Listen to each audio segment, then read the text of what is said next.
Vous vous êtes réveillé un matin et vous ne vous êtes pas reconnu. Vous vous êtes regardé dans le miroir. C'était bien vous, mais il manquait quelque chose. La lumière dans vos yeux semblait s'être éteinte. Votre bouche s'est ouverte, des mots sont sortis, mais le son était étranger. Ce n'était pas seulement de la tristesse, ce n'était pas seulement de la fatigue. C'était comme si quelque chose en vous s'était véritablement effondré. Une tension accumulée, et sans prévenir, sans un mot de conclusion, tout s'est écroulé. Vous étiez là, au milieu des décombres, seul avec une seule question: comment m'en sortir? À ce moment précis, Carl Jung a dit quelque chose il y a 100 ans qui reste d'actualité. Peut être même plus que jamais. Réfléchissez-y. Pendant longtemps, vous avez tout géré.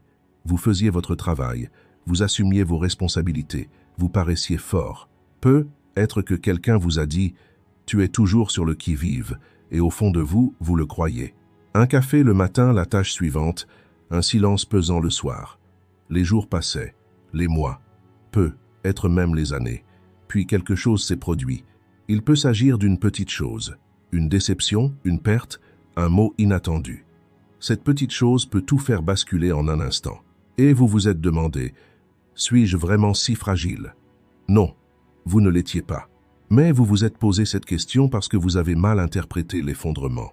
La plupart d'entre nous perçoivent une crise émotionnelle comme une faiblesse. Une personne forte ne se sentirait pas comme ça, nous disons-nous. Ou à l'inverse, nous attribuons l'effondrement à un facteur extérieur. Cette personne, cet événement, les mauvais moments, le malheur. Nous cherchons un coupable.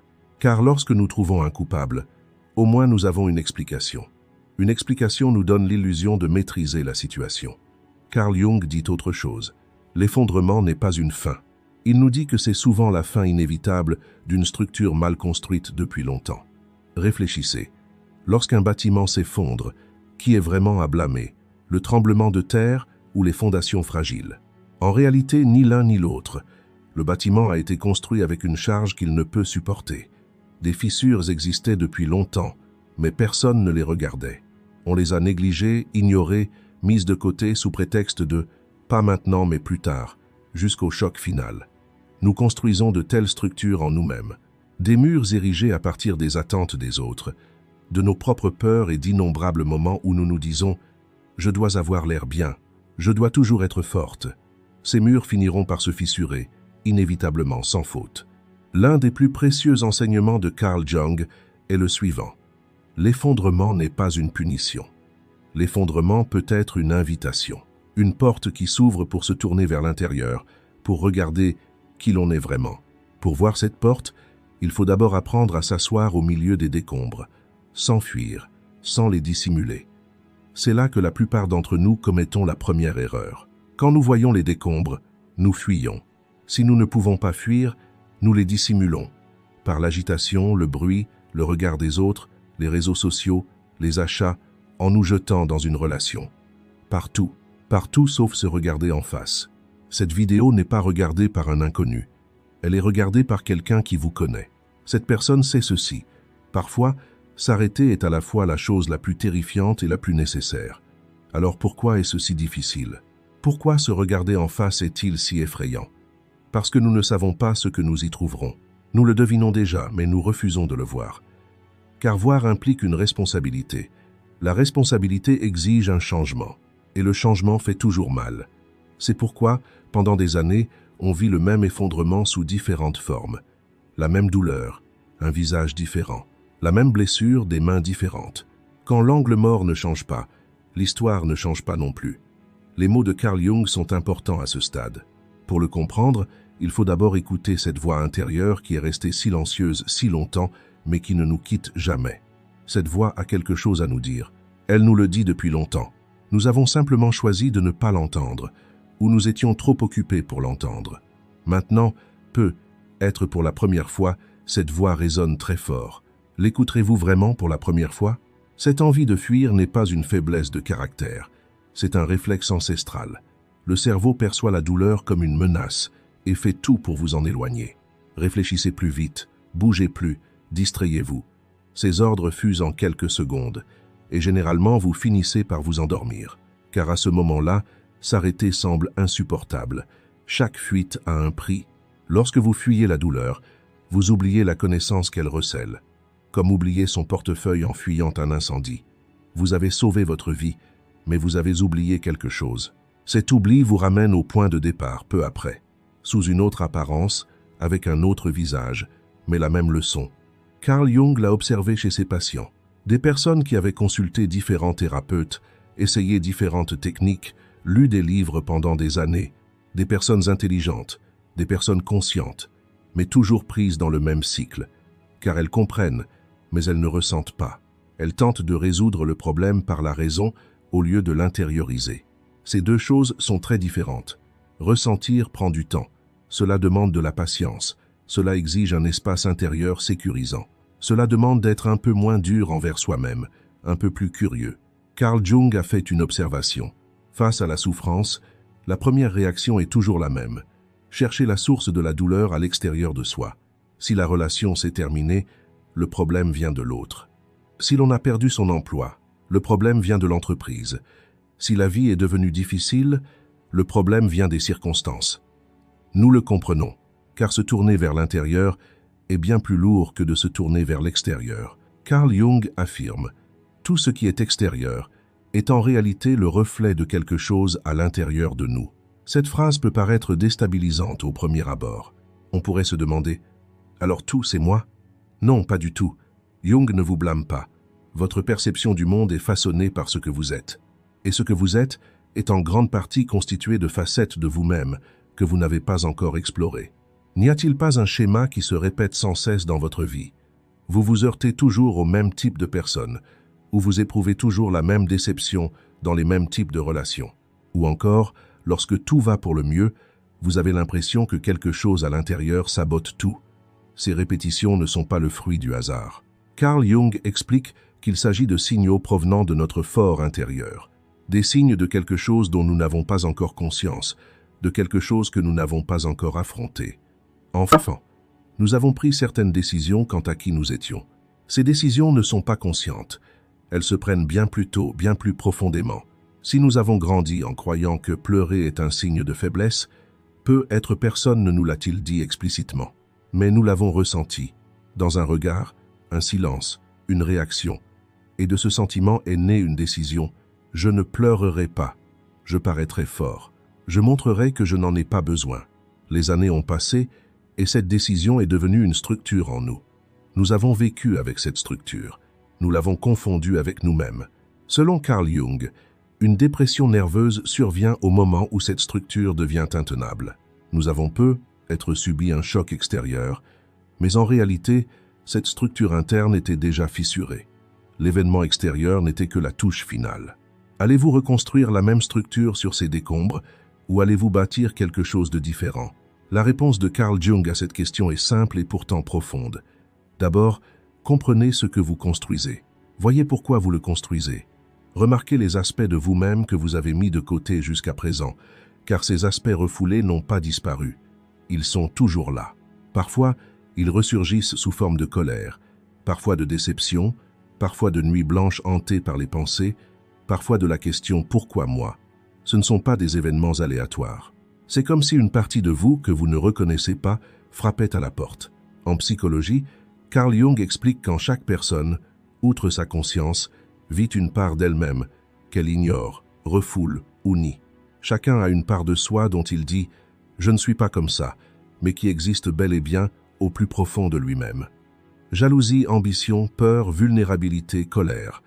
Vous les avez mis de côté pensant « Les gens bien ne ressentent rien de tout cela », mais ils n'ont pas disparu. Ils ont simplement attendu dans l'ombre. Comme tout ce qui est refoulé, ils finissent par trouver un moyen de se manifester. C'est pourquoi certaines personnes s'effondrent alors que tout semble aller bien, alors qu'elles paraissent fortes, accomplies, aimées et respectées. Car de l'extérieur, tout est parfait.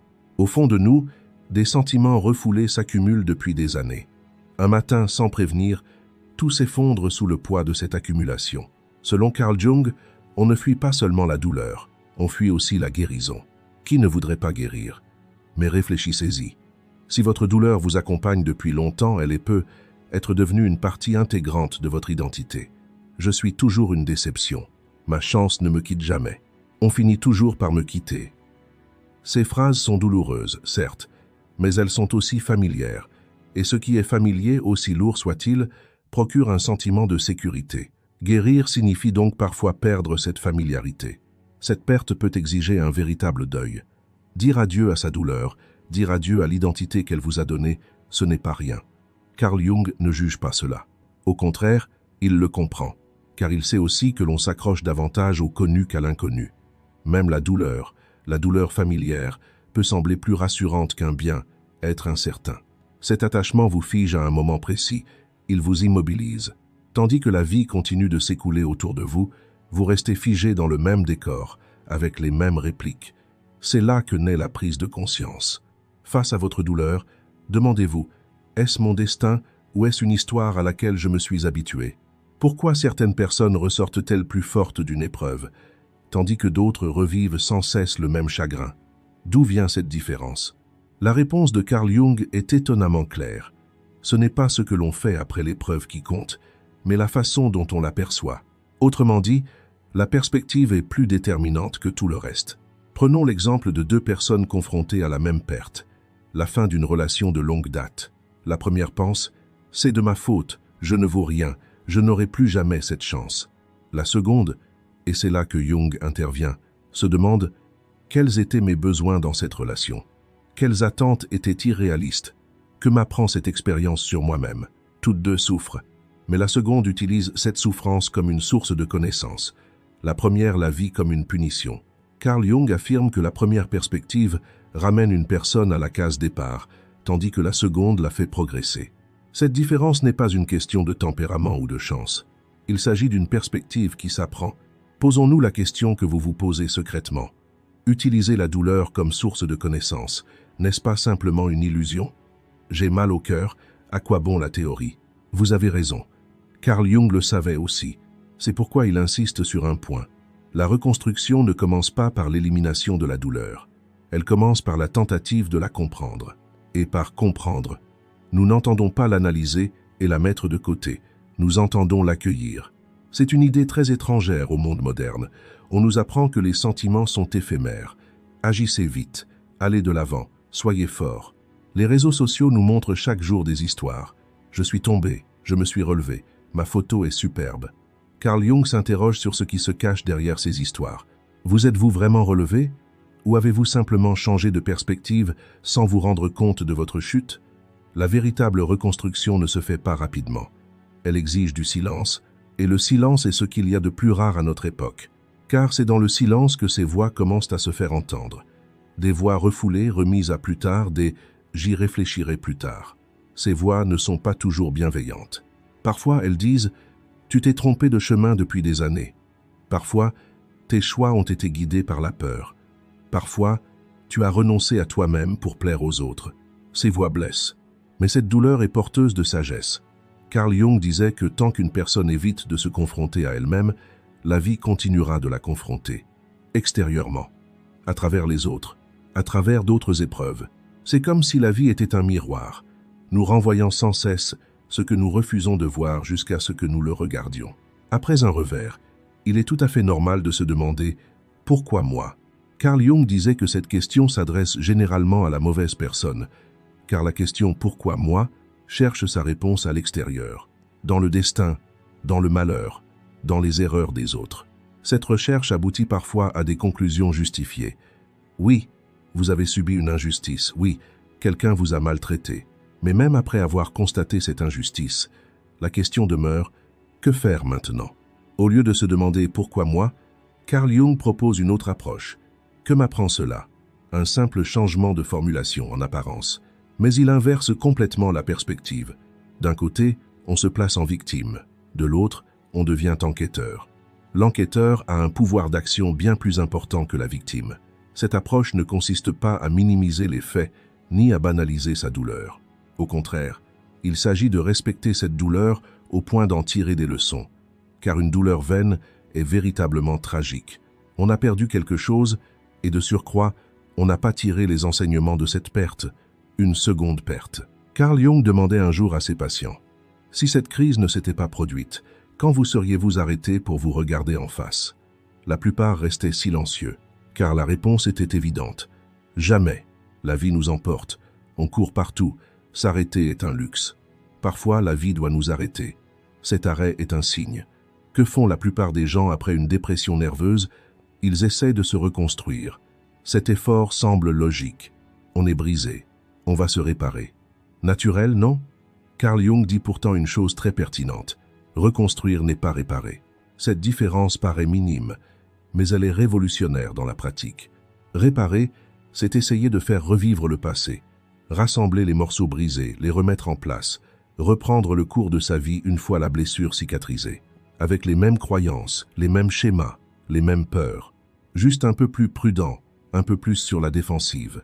Le problème de cette approche est le suivant: si la structure qui a mené à la dépression est réparée, elle s'effondrera à nouveau au prochain choc.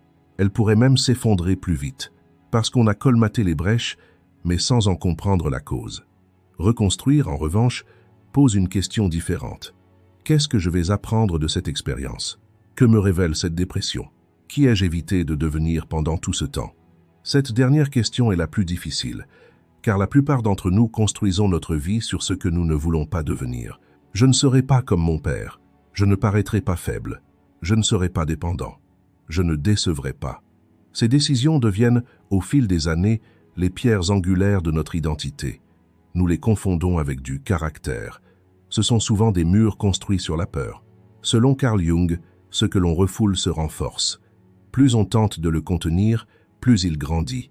Ainsi, lorsque vous dites « je ne serai pas faible », vous ne niez pas votre vulnérabilité, vous l'enfermez dans une pièce secrète en vous. Cette pièce, dans l'obscurité, grandit d'elle-même. Lorsqu'elle laisse passer une brèche, elle vous fait perdre le contrôle. Elle explose à des moments inattendus. Vous dites « ce n'est pas moi, mais si ». La magie de la reconstruction réside ici. Ouvrir la porte de cette pièce verrouillée, regarder à l'intérieur, dire « moi aussi, c'est moi. Si j'ai envie de pleurer, je peux pleurer. » La peur est normale, la déception est humaine. Cette prise de conscience ne vous affaiblit pas. Au contraire, cela réduit cette division intérieure. Une personne moins divisée intérieurement vit une vie bien plus harmonieuse.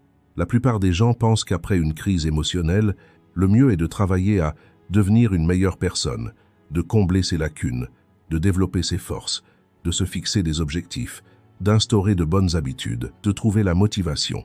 Ce ne sont pas de mauvaises choses en soi. On s'efforce d'être meilleur sans se demander qui d'autre le serait. Si être meilleur signifie obtenir plus facilement l'approbation des autres, ce n'est pas une croissance, mais une forme de soumission. La véritable croissance nous amène à nous interroger. Quand suis-je pleinement moi-même? À quel moment ressens-je une paix intérieure? Lesquels de mes choix m'appartiennent vraiment et non aux autres? Ces questions sont difficiles, car leurs réponses peuvent nous contraindre à changer. Le changement peut menacer même ce en quoi nous nous sentons le plus en sécurité. Par conséquent, se reconstruire exige du courage. Se réparer, lui, ne requiert que de la patience. Il y a une différence entre se connaître et s'accepter. La plupart des gens confondent ces deux notions, pourtant elles sont distinctes. Se connaître, c'est explorer ses zones d'ombre. S'accepter soi-même, c'est pouvoir dire, après avoir vu ses failles, « Voilà qui je suis et j'ai toujours de la valeur ». C'est bien plus difficile, car ce que nous voyons en nous n'est pas toujours agréable. Il y a la jalousie, une colère mesquine, la honte, les peurs. Face à ces sentiments, la première réaction est généralement le jugement. On se demande « Suis-je vraiment si mauvais ?» Carl Jung dit « Arrêtez-vous là. Juger n'est pas comprendre. Juger, c'est cesser de comprendre. On ne peut pas changer ce qu'on ne comprend pas, on ne peut que le refouler. Et le cycle recommence. La véritable acceptation, c'est comme ceci. Vous voyez un enfant faire une bêtise. Vous pourriez le gronder, peut-être qu'il ne recommencera pas. Mais si vous lui demandez « Pourquoi as-tu réagi comme ça? Que s'est-il passé ?» Vous le comprenez tous les deux, et l'enfant se sent en sécurité. Une personne qui se sent en sécurité est bien plus ouverte au changement. Vous pouvez vous poser la même question. Au lieu de gronder, vous pouvez faire preuve de curiosité. L'une des plus belles choses qu'ait dite Carl Jung est la suivante. La paix intérieure ne commence pas par l'effacement de soi, mais par la contemplation de son être dans sa totalité, avec ses lumières et ses ombres. Et dans cette plénitude réside une paix profonde. Jusqu'à présent, nous nous sommes accrochés aux enseignements de Jung. L'effondrement est une invitation. Ce qui est refoulé prend de l'ampleur. Réparer ne suffit pas, reconstruire est nécessaire. Tout cela est vrai. Alors, que faire? Après avoir visionné cette vidéo, qu'est-ce qui va concrètement changer? Carl Jung a beaucoup écrit à ce sujet. Mais aujourd'hui, nous n'aborderons qu'une seule chose, une action pratique. Car lorsque nous proposons 10 exercices différents, personne n'en fait aucun. En revanche, si nous disons une seule chose, peut être qu'ils la feront. Alors, nous avons choisi une seule chose. La voici. Prenez un carnet et écrivez ceci. Quels sont les sentiments que j'ai du mal à exprimer? Ne cherchez pas à analyser la réponse. Écrivez-le simplement. Tout ce qui vous vient à l'esprit. Ressentir de la jalousie me semble puéril. Demander de l'aide me diminue. Dire que je désire vraiment quelque chose me rend vulnérable. Quoi que ce soit, notez-le. Pourquoi cet exercice est-il important? Comme le disait Carl Jung, dès que vous nommez ce que vous refoulez, son emprise sur vous commence à diminuer. Ce qui grandit dans l'ombre ne reste pas inchangé une fois exposé à la lumière. En le nommant, vous pouvez le percevoir comme un objet. En le regardant droit dans les yeux, vous n'êtes plus perdu en lui. Vous n'avez besoin de montrer cet exercice à personne. Vous n'avez pas besoin de le partager. Soyez simplement honnête avec vous-même. Le papier ne juge pas. Les phrases écrites sur cette feuille seront, peut être pour la première fois, la voix de cette part silencieuse en vous. Il existe bien sûr des solutions plus importantes. Un thérapeute, un conseiller, une personne de confiance. Carl Jung suggérait à ses patients un processus long et profond. Il n'est pas nécessaire de faire un grand pas pour commencer. Un peu d'honnêteté peut être un grand début. Et le premier interlocuteur de cette honnêteté n'est généralement pas quelqu'un d'autre, mais vous-même. Soyez bienveillant envers vous-même. Ne vous blâmez pas pour ce que vous avez refoulé. Il y avait une raison à cela. Vous étiez protégé, vous surviviez. Mais aujourd'hui, certains aspects de cette protection peuvent vous entraver au lieu de vous protéger. Prendre conscience de cela n'est pas un aveu de culpabilité, c'est une prise de conscience. Carl Jung disait « Le plus grand courage est d'aller vers l'intérieur et non vers l'extérieur, car l'extérieur est familier, l'intérieur est parfois inconnu, et cet inconnu est aussi la source des plus grandes transformations. Cette transformation peut commencer par quelques phrases sincères écrites dans un carnet. C'est aussi simple, aussi difficile, aussi réel que cela. Lorsque vous ouvrirez ce carnet, peut être que rien ne viendra au début.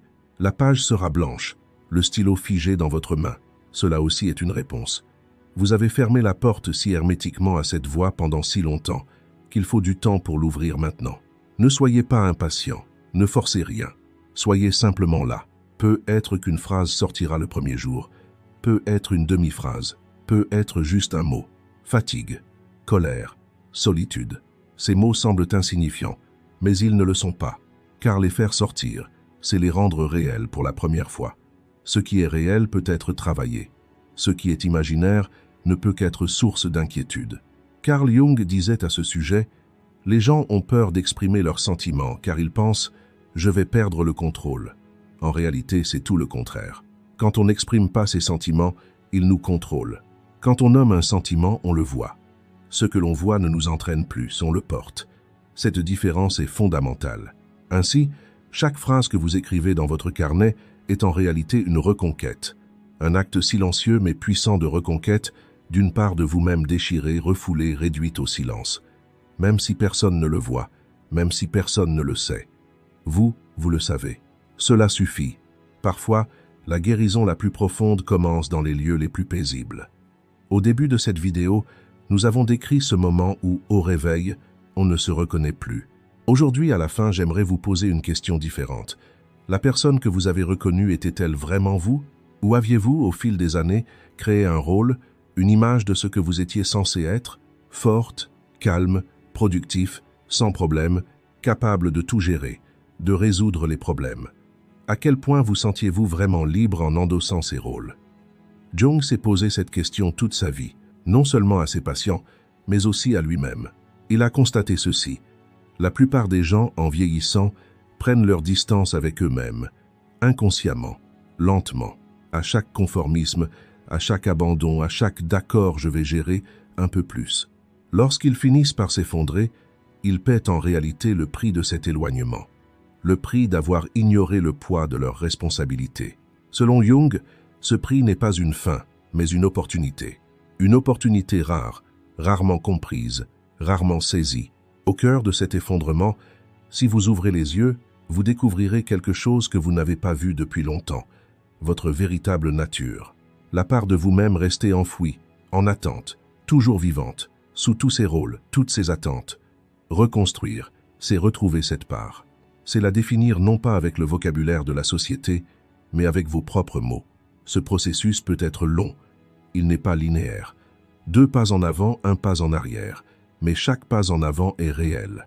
Chaque pas réel laisse des fondations plus solides que les précédents. Je veux que vous reteniez quelque chose de cette vidéo. Une seule chose. L'effondrement ne vous définit pas. Votre perception de l'effondrement détermine en grande partie qui vous deviendrez. Les décombres peuvent être une fin ou un point de départ. Ce choix ne dépend pas des circonstances, mais de votre perspective. Maintenant, je voudrais vous poser une question.